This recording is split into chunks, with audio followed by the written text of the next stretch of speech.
नमस्कार साथियों। मैं रवि वर्मा आप सभी का एपिक्स करियर मेकर में एक बार फिर से स्वागत करता हूं। आज हम लोग एक बार फिर से बिहार एसएससी के द्वारा आयोजित प्रथम इंटर स्तरीय परीक्षा के प्रारंभिक परीक्षा के प्रश्न पत्रों का हल देखने जा रहे हैं। अब तक हम लोगों ने प्रारंभिक परीक्षा के 2 सेट का हल देख लिया था। अब हम लोग इंटर लेवल की ही तीसरे शिफ्ट की जो परीक्षा हुई थी उसके प्रश्न पत्र को देखते हैं। पहला प्रश्न है, निम्नलिखित में कौन सा भारत में रजत फाइबर क्रांति से जुड़ा है?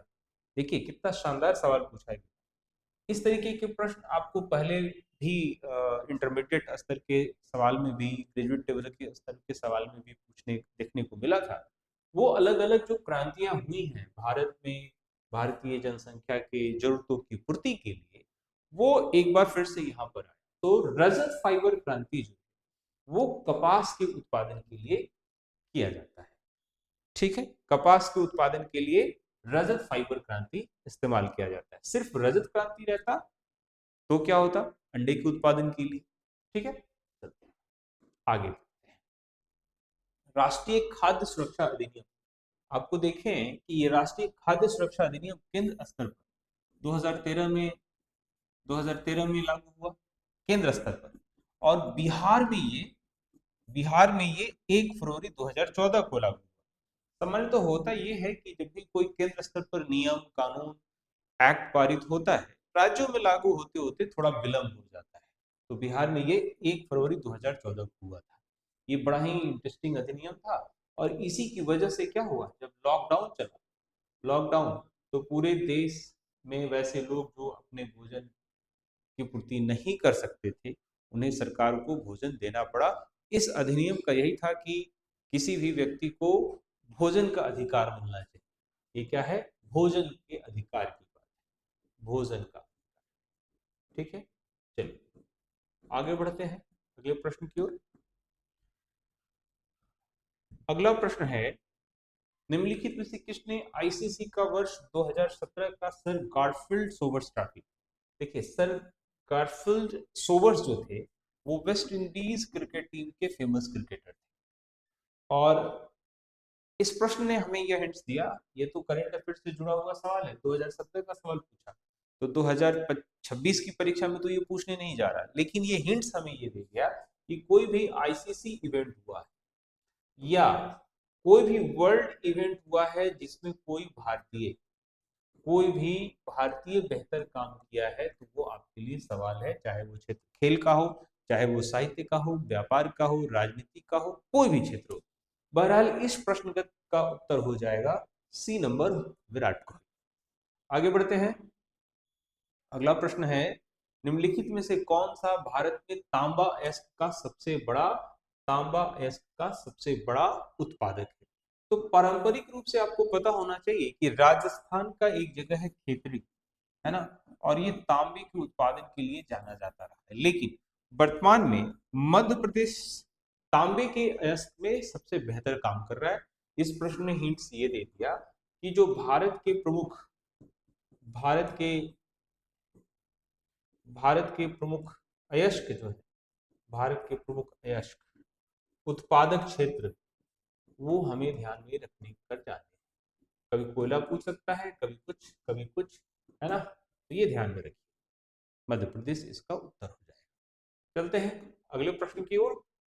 अगला प्रश्न है रेसिडेक्स। देखिए, रेसिडेक्स शब्द जो है 2 शब्दों से मिलकर बना है। रेसी, जिस जो रेसिडेंट के लिए इस्तेमाल किया जाता है, रेसिडेंट मतलब जहां पे हम रहते हैं, आवास, प्लस इंडेक्स। तो रेसिडेक्स जो है वो आवास बैंक के द्वारा जारी किया जाता है, जो आरबीआई का ही एक अभिन्न हिस्सा कहा जा सकता है। आरबीआई का इसमें 100% स्टेक होता है। राष्ट्रीय आवास, सभी बैंक के अपने अपने काम होते हैं, जैसे SIDBI small industrial development bank of India, जिसका हेडक्वार्टर लखनऊ में है। NABARD national agriculture bank for rural development, जिसका हेडक्वार्टर मुंबई में है। जहां नाबार्ड ग्रामीण वित्त और कृषि को लेकर है, सिडबी छोटे मध्यम उद्योग को लेकर है। वहीं राष्ट्रीय आवास बैंक लोगों को घर बनाकर देने और उससे संबंधित जो वित्तीय मामले हैं वो देखता है। भूमि विकास में लैंड डेवलपमेंट को लेकर है। 1975 में 2 अक्टूबर 1975 को क्षेत्रीय ग्रामीण बैंक बनाया गया था ग्रामीण अर्थव्यवस्था को सुदृढ़ करने के लिए। ठीक है, चलिए आगे बढ़ते हैं। अगला प्रश्न, बिहार का प्रसिद्ध सिंहेश्वर मंदिर कहाँ स्थित है? तो सिंहेश्वर मंदिर जो है वो शिव, भगवान शिव को डेडिकेटेड है और ये मधेपुरा में माना जाता है कि ये शिव मंदिर खुद भगवान विष्णु ने बनाया है। तो बिहार जो है वो बहुत सारे धर्मों से जुड़ा हुआ स्थल है। बिहार सिख धर्म के 10वें गुरु का जन्म स्थान है। बिहार पूरी दुनिया में प्रकाश फैलाने वाले बौद्ध, या कहा जा सकता है लाइट ऑफ एशिया, ऐसा शब्द इस्तेमाल किया गया था भगवान बुद्ध के लिए, उनके ज्ञान प्राप्ति का स्थल है बोध गया। महावीर स्वामी जो जैन धर्म के वास्तविक संस्थापक माने उनका यह जन्म स्थान है, साथ ही साथ कर्म क्षेत्र भी रहा बिहार, है ना। तो बिहार और धार्मिक परंपरा से देखा जाए तो आप ये कह सकते हैं कि जो हिंदू धर्म से जुड़ी हुई बातें हैं वहां पे बहुत सारे चिन्ह जो हैं आज भी बिहार में नजर आते हैं। जैसे गया महत्वपूर्ण स्थान हो गया, या फिर बक्सर विश्वामित्र के आश्रम के लिए जाना जाता है।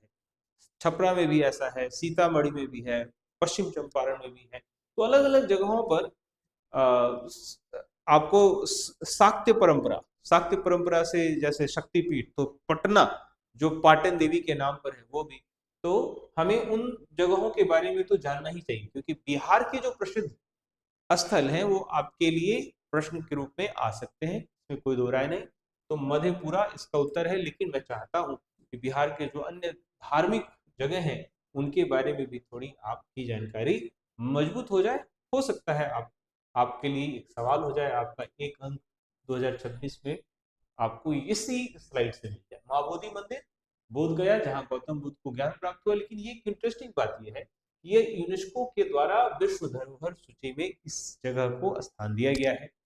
विष्णुपद मंदिर, जैसा कि नाम है, विष्णु भगवान का जहां पर पद चिन्ह है, ये बहुत ही प्रसिद्ध मंदिर है। एक चीज मैं बता दूं कि गया, जिसका वर्तमान में नाम गया जी है ना। सवाल हो सकता है कि गया जी कब से पड़ा, गया जी किस नदी के किनारे, तो फल्गु नदी। क्यों महत्वपूर्ण, यहाँ पर होता है पितृपक्ष मेला। क्या होता है, पितृपक्ष मेला होता है, ठीक है ना।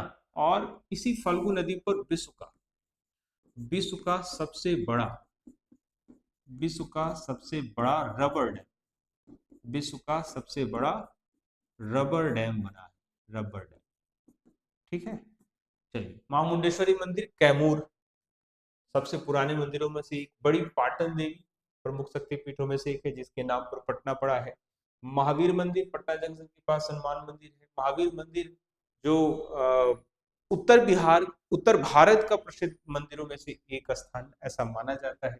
और इसी के तत्वाधान से बहुत सारे हेल्थ इंफ्रास्ट्रक्चर, जैसे कि महावीर वात्सल्य, महावीर कैंसर संस्थान, महावीर नेत्रालय, ये तमाम सभी अस्पताल जो है महावीर मंदिर के द्वारा ही चलाए जाते हैं।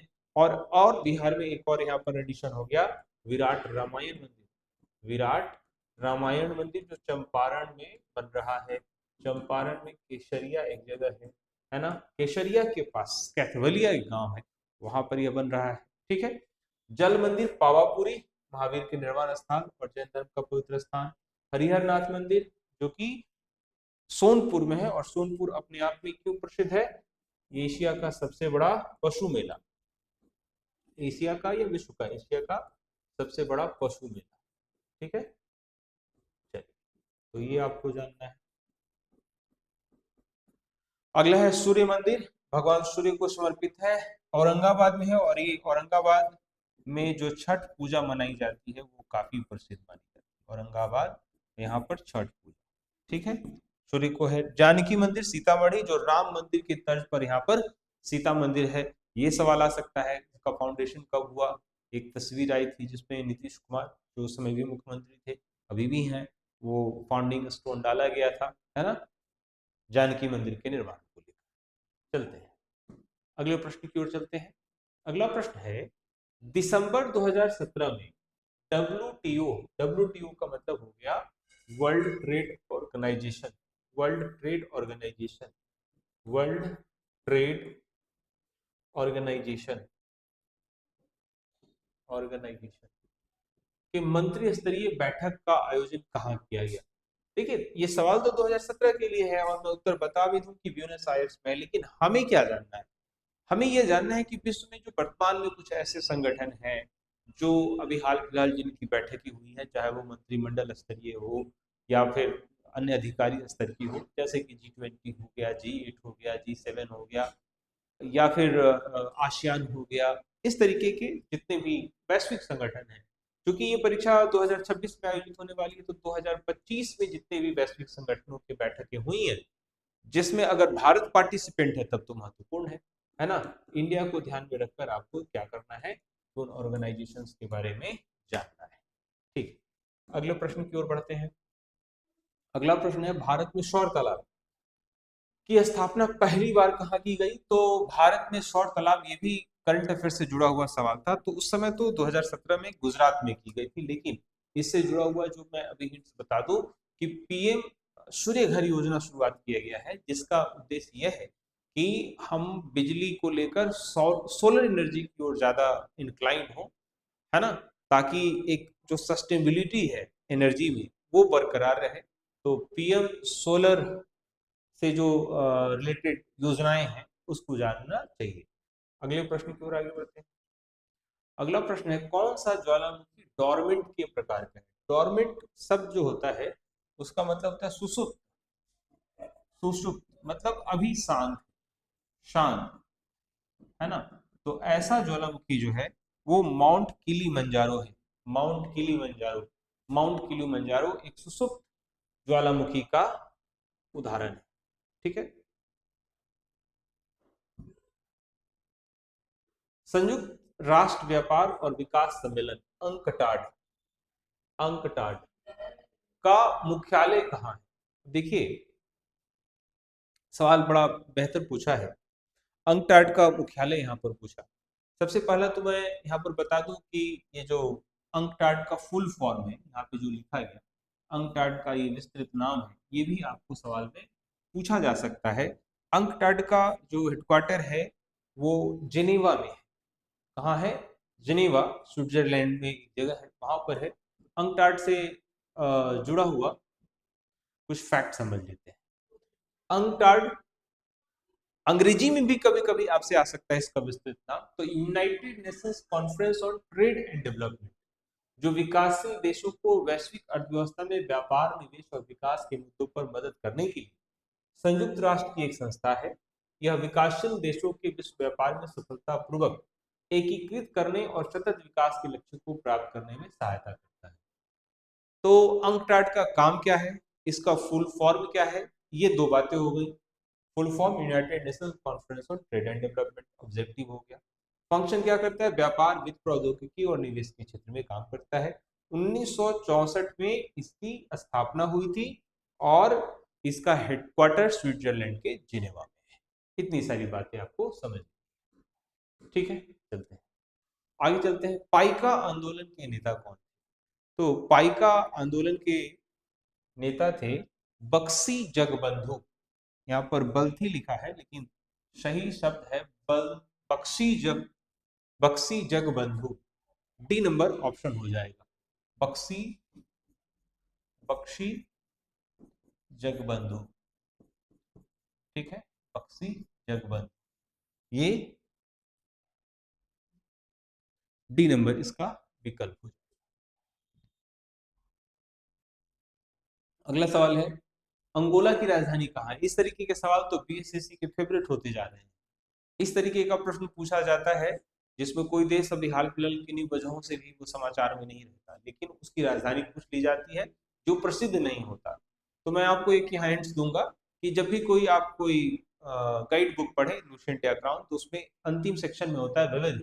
विविध में कॉन्टिनेंट वाइज प्रत्येक दिन रिवीजन कर लें। कॉन्टिनेंट वाइज जैसे एशिया के कुछ प्रमुख देश, पड़ोसी देशों को तो आप जानते ही हैं, फिर भी आपको देख लेना है अगर नहीं जानते हो तो। और कुछ जो महत्वपूर्ण अलग अलग देश हैं उनकी राजधानी को जाने, और उसके बाद इस तरीके के सरप्राइजिंग। तो अंगोला की राजधानी लुआंडा है। अंगोला की राजधानी लुआंडा, विकल्प संख्या बी इसका उत्तर हो जाएगा। अगले प्रश्न की ओर चलते हैं। राष्ट्रीय मानव अधिकार आयोग के अध्यक्ष कौन है? तो एक तो बात 2018 के अनुसार न्यायमूर्ति एच एल दत्तू थे, ठीक है। इसके पहले मैंने मानव अधिकार आयोग को लेकर बता दिया था कि सुप्रीम कोर्ट का कोई जज या चीफ जस्टिस ऑफ इंडिया बन सकता है राष्ट्रीय मानवाधिकार के लेकर। राज्यों में ये जो हाई कोर्ट होते हैं उनके जज या उसके जो सीजीआई जो है वो बन सकते हैं, जो 70 वर्ष तक काम कर सकते हैं, 5 वर्ष या 70 वर्ष, कुछ इस तरीके का था, है ना। वर्तमान में वर्तमान में वर्तमान में कौन है ये आपको याद करके जाना है। राज्य स्तर पर जैसे Bihar state human right commission, SHRC, उसके बारे में भी पढ़ के जाइए, और NHRC, national human right commission को लेकर, ठीक है। तो एच.एन. दत्तू जो थे 2018 में थे और ये 2020 तक अपने पद पर थे। वर्तमान में कौन है ये आपके लिए सवाल हो सकता है। राज्यों में एसएचआरसी के कौन है ये आपके लिए सवाल हो सकता है, करके जाना है। अगला प्रश्न है, किस वर्ष जिला पदाधिकारी जैक्सन की हत्या कर दी गई? तो देखिए इस प्रश्न की गहराई क्या है। यह प्रश्न जो है जैक्सन के बारे में है। आपको मैं बताऊं कि ये 1909 में घटना घटी थी। ये पुणे के एक जिलाधिकारी थे जिनकी हत्या कर दी गई थी। भारत में जब स्वतंत्रता की लड़ाई लड़ी जा रही थी तो अलग अलग तरीके से लोग इस स्वतंत्रता आंदोलन में भाग ले रहे थे, ठीक है। और कुछ लोग ऐसे थे जिनका ऐसा मानना था कि अंग्रेजों के सामने हम कोई राजनीतिक रूप से ना जाए बल्कि उन्हें मारे भगाएं, पीट कर भगा दें, कुछ इस तरीके से, है ना। तो वैसे ही 1909 में इनकी हत्या कर दी गई थी। अगले प्रश्न, स्वतंत्र भारत की पहली रक्षा मंत्री। तो देखिए अगर स्वतंत्र रूप से पूछा जाए तो निर्मला सीतारमन फुल फेस स्वतंत्र रूप से। स्वतंत्र रूप से मतलब ये सिर्फ और सिर्फ रक्षा मंत्री थी। लेकिन यूं पहले रूप से देख लिया जाए तो इंदिरा गांधी जब प्रधानमंत्री थी तो रक्षा मंत्री की यानी डिफेंस मिनिस्ट्री की जो एक्स्ट्रा काम यानी कि अतिरिक्त प्रभाग जो है वो संभाली थी। तो पहली महिला रक्षा मंत्री के रूप में इंदिरा गांधी, पूर्ण स्वतंत्र पूछा जाए तो निर्मला सीतारमन, ठीक है। आगे बढ़ते हैं, बिहार में मुखिया द्वारा कितनी अवधि पर ग्राम पंचायत की बैठक बुलाई जा सकती है? 15 दिन। हिंट्स है इस सवाल का कि जो 2006 में जो कह सकते हो पंचायती राज अधिनियम यहाँ पर लागू हुआ था, उसको पढ़कर जाना है, वहां से एक दो सवाल आता ही आता। पंचायती राज अधिनियम 2006 का पंचायती राज अधिनियम, यहाँ से सवाल देखने को मिल ही रहा है, जो 1 या 2 की संख्या में है। ये गेस जैसा है, ठीक है। चलते हैं अगले प्रश्न की ओर। बिहार में स्वराज दल के अध्यक्ष कौन थे? तो आपको पता था, इसके पहले का जो सेट अगर आपने एक्सप्लेनेशन देखा होगा तो स्वराज दल के बारे में बताया था, है ना, कि कैसे मोतीलाल नेहरू और चित्तरंजन दास के द्वारा इसकी शुरुआत की गई थी, किन परिस्थितियों में, है ना। अब ये सवाल पूछा गया कि बिहार में कौन? तो बिहार में नारायण प्रसाद जो कि छपरा के थे, ये इसकी स्थापना 1923 में यहाँ पर मतलब बिहार में इस विंग की शुरुआत की गई थी और इसके अध्यक्ष नारायण प्रसाद को बनाया गया था, ठीक है। आगे चलते हैं, in a free state, in a free state की रचना किसने की? आपको पहले भी मैंने बताया है कि बिहार भारत की तरफ से कोई भी ऐसा व्यक्ति जो अंतर्राष्ट्रीय स्तर पर अपनी पहचान बना चुका हो, किन्हीं वजहों से, वह आपके लिए समाचार है, वह आपके लिए प्रश्न है। In a free state VS Naipaul के द्वारा लिखा गया एक रचना है, ठीक है। आगे बढ़ते हैं, इसरो के अध्यक्ष कौन है 2018 में? तो इस तरीके की संस्थान के अध्यक्ष आज भी कौन है ये आपके लिए सवाल है ना। इसरो जिसका विस्तृत रूप है इंडियन स्पेस रिसर्च ऑर्गेनाइजेशन, जिसका हेडक्वार्टर स्पेस रिसर्च ऑर्गेनाइजेशन, जिसका हेडक्वार्टर है बेंगलुरु, है ना, ठीक है। और उस समय जो थे के सिवन, उस समय जो थे के सिवन जो है वो क्या थे? इसरो के अध्यक्ष थे। आगे बढ़ते हैं, national museum of natural history Bharat में कहाँ स्थित है? तो ये नई दिल्ली में स्थित है, नई दिल्ली में स्थित है। ठीक है, नई दिल्ली में स्थित है। तो प्रमुख संस्थान और उसके हेडक्वार्टर पूछे जा सकते हैं। कितनी दफा आपसे ये पूछा जा सकता है कि इंडियन मिलिट्री एकेडमी कहाँ है? देहरादून में है ना। लाल बहादुर शास्त्री एकेडमी कहाँ है, जहाँ आईएएस की ट्रेनिंग होती है? हैदराबाद मसूरी में है। या फिर जहाँ आईपीएस की ट्रेनिंग होती है, हैदराबाद में है। राज्य के परिप्रेक्ष्य में पूछा जा सकता है इस तरीके की। ठीक है, अगला सवाल, बैंकिंग लोकपाल योजना। लोकपाल शब्द क्या होता है? जैसे एक जो सामान्य व्यक्ति के अधिकारों की रक्षा, सामान्य व्यक्तियों के अधिकारों की रक्षा, व्यक्तियों के अधिकारों की रक्षा के लिए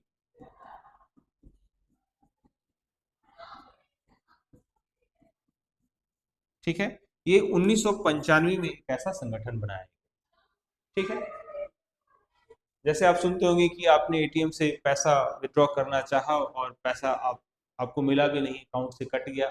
अगर ये 24 घंटा या 48 घंटे में आपने कंप्लेंट किया, जवाब नहीं आया, तो आपको आपको क्या होगा? आपको बढ़ी हुई रकम मिलेगी। यानी जो बैंक होगा या जो सर्विस प्रोवाइडर होगा उसके ऊपर पनिशमेंट लगेगा। ये इन्हीं सब कारणों से संभव हो पाया। ठीक है, अगला चलते हैं।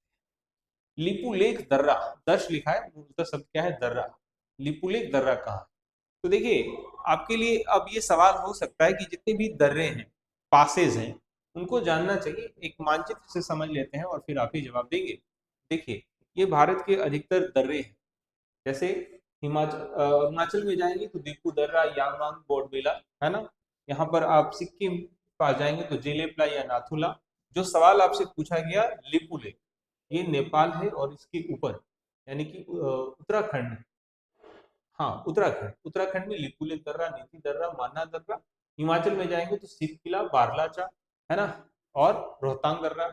आप जम्मू कश्मीर वाले एरिया में जाएंगे तो ननिहाल, जोजिला, फिर पंजाल और गुरजिला और काराकोरम, जो कि लद्दाख श्रेणी में है। दो दर्रा वेस्टर्न घाट में भी है, तो जिसमें बालाघाट दर्रा, है ना, या फिर पालघाट और सिनकोटा दर्रा। तो ये हमारे जितने जितने भी माउंटेनियस रीजन है, वहां पर जो अलग अलग पासेज हैं, वो उनके लिए सवाल, वो आपके लिए सवाल। चलते हैं अगले प्रश्न की ओर चलते हैं। वैश्विक शांति सूचकांक 2017, एक बार फिर से ये करंट अफेयर से सवाल पूछा गया। आपको मैं बता दूं कि जितने भी ऐसे सवाल आते हैं जो वर्ल्ड के रैंकिंग, वर्ल्ड रैंकिंग से सवाल आते हैं, जैसे H D I peace index, जो कि ये सवाल है ना, पीस इंडेक्स, या फिर हंगर इंडेक्स, या फिर पत्र हमारे जो कह सकते हैं जितने भी अलग अलग यहाँ पर सर अलग अलग जो रैंकिंग लाई जाती है, उसमें भारत की स्थिति क्या है, वो सवाल आपसे पूछा जाता रहा है। ठीक है, तो प्रश्नगत रूप से देखा जाए तो 2017 में वर्ल्ड पीस इंडेक्स में हमारा स्थान 137वां था। 137वां, बी नंबर इसका आंसर हो जाएगा। आपको वर्तमान का कर कर जाना चाहिए, वो आपसे सवाल हो सकता है। चलते हैं अगले प्रश्न की ओर।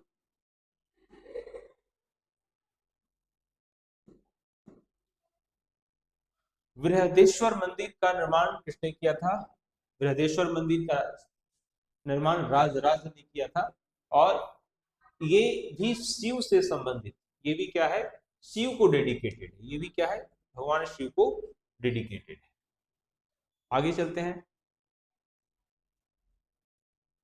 नेचुरल हिस्ट्री की रचना, बहुत ही प्रसिद्ध पुस्तक है ये। नेचुरल हिस्ट्री की रचना प्लिनी के द्वारा किया गया था। सी नंबर इसका ऑप्शन हो जाएगा। बाबू वीर कुंवर सिंह, 1857 की क्रांति, और इनका संबंध है जगदीशपुर, जगदीशपुर जो वर्तमान के आरा जिला में पड़ता है। ठीक है, 1857 की क्रांति का ये सबसे बड़ा नाम है। ठीक है, चलते हैं बिहार में। अगला प्रश्न है, कौन सा बंदरगाह पोर्ट ऑफ कॉल का उदाहरण है? मतलब पोर्ट ऑफ कॉल का मतलब होता है थोड़ी देर के लिए वहां ठहरना। ये है अदन, एक जगह है अदन। आगे बढ़ते हैं। भोजपुरी उपन्यास पूर्वी के धार, ये जौहर सफियाबादी के द्वारा लिखा गया था। आपको मैं तो, अब चूंकि आप बिहार की परीक्षा जान रहे हैं, तो एक और नाम आपको ध्यान में रखकर जाना है, भिखारी ठाकुर। ये इन्हें कहा जाता है भोजपुरी का शेक्सपियर।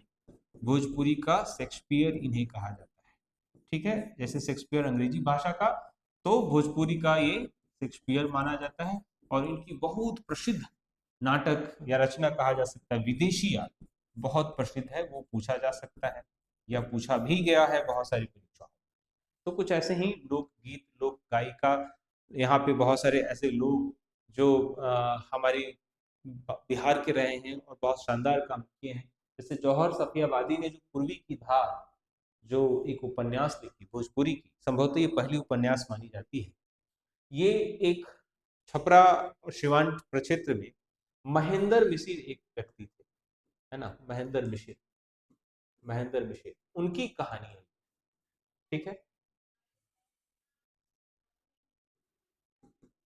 महेंद्र मिसिर। ठीक है, चलते हैं अगले प्रश्न की ओर। बिहार विधानसभा में अनुसूचित जाति के लिए कितनी सीटें आरक्षित हैं? 2025 तो बिहार का इलेक्शन ईयर भी है, तो बहुत सारे सवाल बनते हैं। सबसे पहला कि कब ये हुआ, कितने फेज में हुआ, रिजल्ट में किस पार्टी ने कितनी सीटें प्राप्त की, है ना, बहुमत का नेता कौन बना, विपक्ष का नेता कौन बना, तमाम सवाल जो है मिनिस्ट्री से सवाल, वो मैं एक विशेष वीडियो लेकर आऊंगा, आप उसे जानेंगे। बहरहाल आपको विधानसभा की कुछ ऐसी बातें जो किसी साल पूछी जा सकती हैं। यहाँ पे टोटल सीट है 243, जिसमें 38 सीट जो है वो अनुसूचित जाति के लिए है ना, और 2 सीट जो है वो शेड्यूल्ड ट्राइब के लिए। तो ये 243 में 40 सीट जो है वो रिजर्व। ठीक है, उसी तरीके से यहाँ पर मेंबर ऑफ पार्लियामेंट के 40 सीट है, जिसमें 6 सीट आरक्षित है। राज्यसभा के 16 सीट है और उसमें आरक्षण का कुछ नहीं है। 75 सीट विधान परिषद से है। तो ये सारी जो बेसिक जानकारी है आपको जान लीजिए। आगे बढ़ते हैं। प्राचीन भारत में जोरवे संस्कृति का नाम निम्न में से किस राज्य के उसी के स्थान पर जाना जाता है? तो महाराष्ट्र है। यानी कि जो आप कह सकते हो प्रागैतिहासिक काल, उस समय की ये संस्कृति थी, पाषाण से जुड़ा हुआ महाराष्ट्र में। ठीक है, एंशिएंट इंडिया से ये सवाल पूछा। अगला सवाल है, निम्नलिखित में कौन सा पिडमोंट का पठार का उदाहरण है? पिडमोंट का मतलब होता है, पिडमोंट का मतलब होता है एक ऐसा बॉडी जिसके किनारे वाटर बॉडी हो या समतल हो, और ऐसा जो है वो ऐसा जो है वो मालवा का पठार देखने को मिलता है। सी नंबर विकल्प। मैं चाहता हूं इसको थोड़ा डिटेल्स में समझे कि पिडमेंट का मतलब क्या होता है। देखिएगा, यह तलहटी पठार का एक भौगोलिक विशेषता है। अगर आप ये फोटो देख पा रहे हैं तो देखिएगा ये माउंटेन है और वहां से नीचे नीचे पिडमेंट का स्थान दिया गया। वहां से ये किसी कई वर्षों में इस तरीके का वहां से एक प्रस्खलन से बना है, और अंतिम में यहाँ पर देखिए वाटर बॉडी है। तो पिडमेंट के आगे वाटर होगा या फिर मैदान होगा। यह तलहटी पठार एक भौगोलिक विशेषता है जो पहाड़ों की तलहटी, पहाड़ों की तलहटी को ही पिडमेंट कहते हैं, जो मैदानों या महासागर से घिरी होती है। ठीक है, अब इसमें अमेरिका में आपको पिडमेंट क्षेत्र मिलेगा, भारत में देख लें तो वो मालवा का पठार है। ठीक है, चलिए अगले प्रश्न की ओर चलते हैं। अगला प्रश्न है, भारत में सामान्यतः पश्चिमी विक्षोभ से प्रभावित होने वाले फसल कौन है? तो पश्चिमी विक्षोभ से प्रभावित होते हैं रबी फसल, लेकिन मैं चाहता हूं इस टॉपिक को थोड़ा समझाना। देखिए, इस तस्वीर के माध्यम से समझने का प्रयास कीजिए। पश्चिमी विक्षोभ एक सामान्य मौसमी प्रक्रिया है। सामान्य क्या है? मौसमी प्रक्रिया है। यहां पर आप देखें तो ये भारत का तस्वीर है। ठीक है, और जो मेडिटेरेनियन या ब्लैक सी से जो मॉइस्चर भरी हवाएं आती हैं वो क्या करती हैं? बारिश कराती हैं जाड़े के दिनों में भारत में, और इससे रबी फसल प्रभावित होता है। A western disturbance is a storm system that comes from the Mediterranean region. It brings winter. जाड़े के दिनों में बरसात होगी, तो जाड़े के दिनों में उत्तर भारत में रबी फसल होता है ना? And snow to the North India, Pakistan and the Himalaya. It is pushed by westerly winds high in the sky. Very important for winter weather in India. Helps farmer by giving water to rabi crops like wheat. Controls winter climate, making days colder and nights slightly warmer. मैं उम्मीद करता हूँ ये बात समझ आया होगा कि जो पश्चिमी विक्षोभ होता है वो, अगर यह फसल के सापेक्ष में पूछा जाए तो रबी फसल को ये प्रभावित करता है। ठीक है, चलते हैं आगे बढ़ते हैं। पाषाण युग में माइक्रोलिथ सामान्यतः किस युग में पाए जाते थे? माइक्रो का मतलब होता है छोटा, ठीक है, माइक्रो का मतलब होता है छोटा। पूरा पाषाण, नवपाषाण, मध्य पाषाण, तो मध्य पाषाण में इसका उत्तर क्या हो जाएगा? मध्य पाषाण। पूरा पाषाण मतलब पत्थर का सर्फ जो जैसा है वैसा, मध्य में थोड़ा कम, और नवपाषाण में पत्थरों का सबसे बेहतर पद, है ना, तो मध्य पाषाण। अगले प्रश्न की ओर बढ़ते हैं। भारतीय संविधान की छठी अनुसूची में अनुसूचित क्षेत्रों और अनुसूचित जनजातियों के प्रशासन और नियंत्रण का संबंध निम्न में से किन राज्यों से?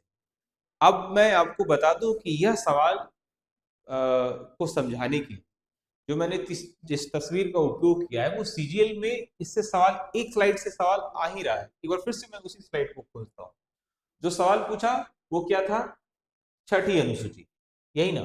तो इसमें असम, मेघालय, त्रिपुरा, मिजोरम, ये चार, ठीक है। करना क्या है कि जितनी भी अनुसूचियां हैं भारत में, 12 अनुसूची है। मूल में कितनी था? 8 था। बाद में 9वीं अनुसूची, 10वीं अनुसूची, 11वीं और 12वीं शामिल की गई। 9वीं अनुसूची तो प्रथम संशोधन के साथ 1951 में, है ना। 10वीं अनुसूची 52वें संविधान संशोधन के साथ, 11वीं अनुसूची 73वें संविधान संशोधन के साथ, 12वीं अनुसूची 74वें संविधान संशोधन के साथ। तो जितनी भी अनुसूचियां हैं उनके विषय आपको पढ़ लेने चाहिए। वो सवाल है, वो प्रश्न है। तो बेसिक ऑफ कॉन्स्टिट्यूशन है, बेसिक ऑफ कॉन्स्टिट्यूशन, ठीक है। स्वर्ण सिंह समिति सिफारिश की थी। अब स्वर्ण सिंह समिति ये दोबारा पर पूछा गया है। हुआ क्या था? इमरजेंसी के दौरान जो फंडामेंटल राइट्स थे उसको लेकर भारतीय संविधान में मौलिक कर्तव्यों का जो समावेश था, 1975 76 में 42वां संविधान संशोधन हुआ था। उस दौरान जो मौलिक कर्तव्यों का जो समावेश था, directive principle of state policy, उसको लेकर ये समिति बनाई गई इंदिरा गांधी की समय, ठीक है। ईश्वर चंद्र विद्यासागर विधवा पुनर्विवाह को लेकर बहुत प्रसिद्ध है। पश्चिम बंगाल से इनका संबंध था, विधवा पुनर्विवाह, ठीक है।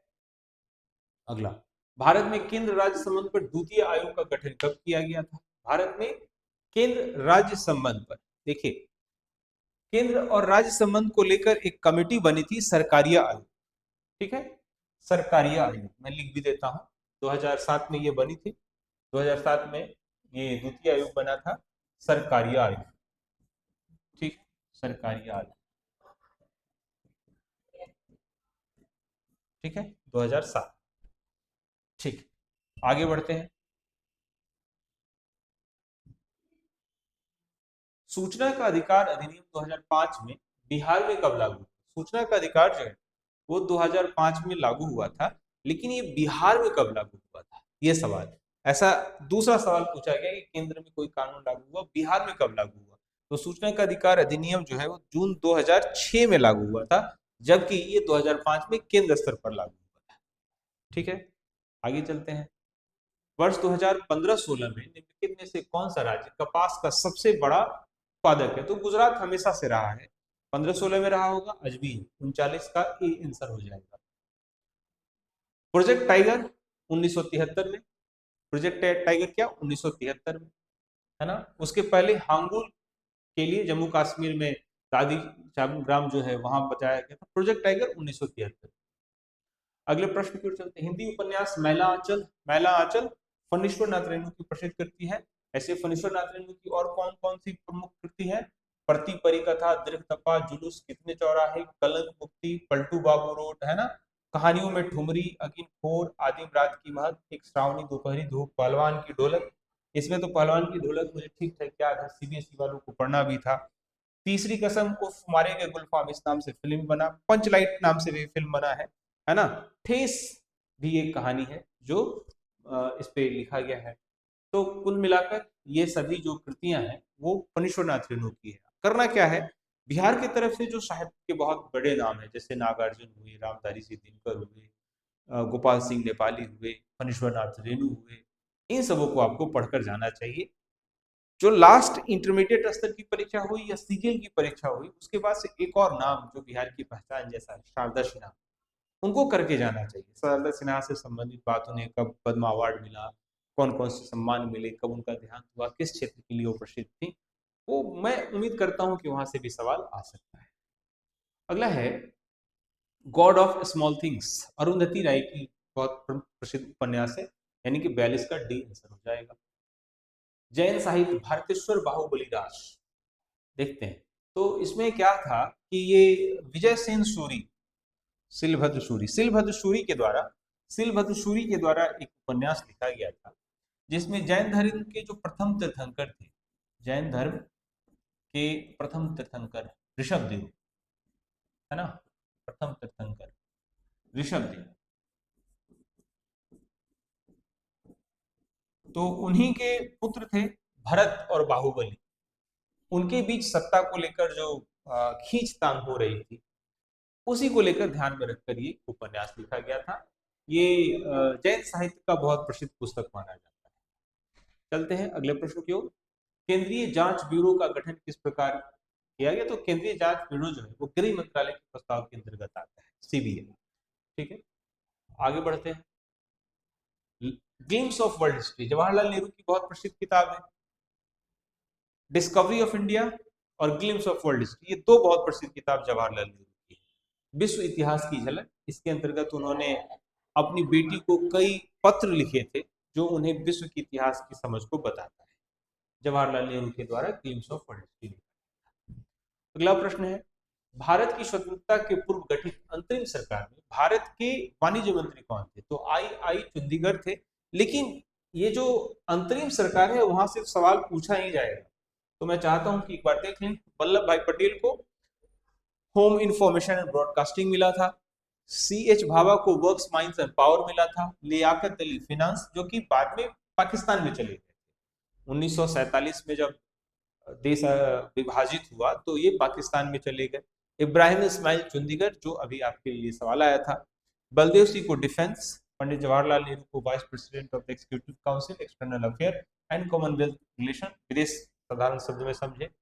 अब्दुल रहीम निस्तर को पोस्ट एंड एयर मिला था। डॉक्टर जॉन मिथाई को इंडस्ट्रियल सप्लाई मिला था। जोगेंद्र नाथ मंडल, ये बिहार के ही थे, इन्हें कानून मंत्री बनाया गया था, ये भी पाकिस्तान चले गए थे। गजाफर अली खान को स्वास्थ्य मंत्री मिला था।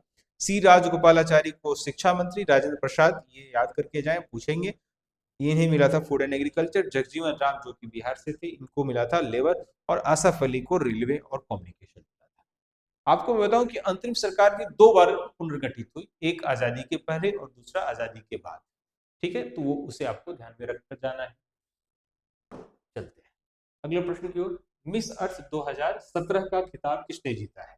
तो 2017 के हिसाब से तो आपको देख के जाना ही है, लेकिन आपको ये करना है कि करण इवास्को इसका उत्तर है। लेकिन वर्तमान में जो ऐसे कुछ प्रसिद्ध अवार्ड हैं, ये वर्तमान से इसको 2017 के लिहाज से नहीं करके इसको बल्कि क्या करना है, वर्तमान से कर जाना है, वर्तमान से। ठीक है, चलिए आगे बढ़ते हैं अगले प्रश्न की ओर। तमिलनाडु के राज्यपाल कौन है? ये भी उस समय बनवारी लाल पुरोहित थे।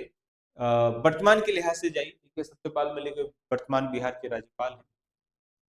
अगला है, बिहार में किस नृत्य के माध्यम से वर्षा के लिए इंद्र की पूजा की जाती है? तो बिहार में इस तरीके के नृत्य को झिझिया बोलते हैं, है ना, झिझिया। बिहार के प्रमुख नृत्य, भाषा, लोकगीत, ये सबको जानना चाहिए। पंचायती राज चुनाव समिति का गठन 1963 ईस्वी में हुआ था। ये 2006 का जो पंचायती राज अधिनियम, उससे संबंधित जो जुड़ी हुई बातें हैं उसको जानना चाहिए। अगला सवाल है, ईरी नहर किसको जोड़ती है ना? तो ये ईरी झील ऑन्टेरियो, ये उत्तर हो जाएगा। इसे थोड़ा मानचित्र से देख लीजिए, अमेरिका का है ये है ईरी नहर, है ना। यहाँ पर एक हडसन है, हडसन हडसन नदी यहाँ पर देख पा रहे हैं, और ये फिर ईरी कैनाल है, और ये ईरी लेक है। ईरी लेक से हडसन, ये जो अमेरिका न्यूयॉर्क देख रहे हैं, यहाँ पर यही उत्तर हो जाएगा। ठीक है, आगे बढ़ते हैं। Indian open super series badminton 2017 PV Sindhu ने जीता था उस साल। तो कुछ प्रसिद्ध खेल के जो परिणाम है वो आपको वर्तमान में करके जाने चाहिए, सवाल आ सकता है। बिहार की पंचायत समिति के सामाजिक न्याय समिति का अध्यक्ष कौन होता है? तो इसका होता है पंचायत समिति का जो प्रमुख होता है वही इसका अध्यक्ष होता है। ये नंबर इसका उत्तर हो जाएगा। अगला है डब्ल्यूएचओ के कार्यक्रमों के लिए किसे उप महानिदेशक नियुक्त किया गया? ये बड़ा इंटरेस्टिंग है, हालांकि अब तो ये बदल चुका है, लेकिन इसलिए इंटरेस्टिंग है मैं बताता हूँ। ये नाम है सौम्या स्वामीनाथन। आपको मैं बता दूं कि सौम्या स्वामीनाथन जाने माने इकोनॉमिस्ट एम एस स्वामीनाथन की पुत्री है ना। और ये एम एस स्वामीनाथन जो ग्रीन रिवोल्यूशन हरित क्रांति के लिए नाम, बहुत बड़े नाम, ठीक है, ग्रीन रिवोल्यूशन, ठीक है, इन्हीं की ये पुत्री, ठीक है। हालांकि ये उस समय के करंट अफेयर से जुड़ा हुआ था। अगला प्रश्न है मेसाबी रेंज किसके लिए प्रसिद्ध है? तो लोहा के लिए प्रसिद्ध है। मेसाबी रेंज कहाँ है?